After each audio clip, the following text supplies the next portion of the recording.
বন্ধুরা, আজ তোমাদের কাছে নিয়ে আসলাম ধোকা ছোলার ডালনা।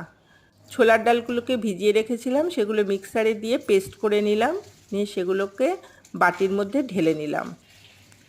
আরেকদিকে ধোকা গরম জল দিয়ে ভিজিয়ে রেখেছিলাম, সেইগুলোকেও ওই ছোলার ডালের সাথে মিক্স করে নিয়ে ভালো করে সেগুলো মেখে নিলাম।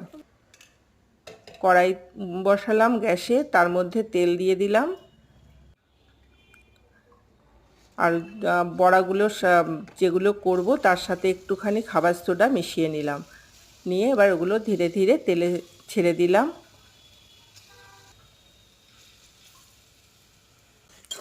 এবার বড়াগুলোকে অল্প ভাজা হলে সেগুলোকে নামিয়ে নিলাম।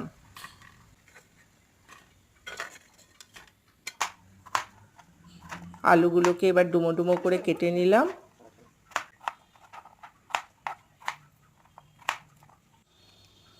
আর মিক্সারে একটা গোটা টমেটো, কাঁচা লঙ্কা 4-5টা, আর আদা, আর তার সাথে জিরে আর ধনে দিয়ে সেটা পেস্ট করে নিয়েছি। আর কড়াইতে আরও তেল দিয়ে তার মধ্যে গরম মশলা দিয়ে দিলাম, তেজপাতা, শুকনো লঙ্কা দিয়ে সেগুলোকে নাড়াচাড়া করে তার মধ্যে আলু দিয়ে দিলাম। আলুটা এবার একটু ভাজা ভাজা করে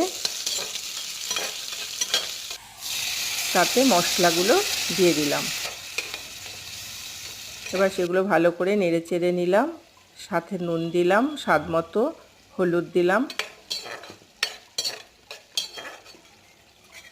দিয়ে ওগুলো জল দিয়ে কষালাম, কষিয়ে তাতে বড়াগুলো ছেড়ে দিলাম এবং স্বাদ মতো তাতে মিষ্টি দেওয়া হয়েছিল আর গরম মশলা দিয়ে দিলাম।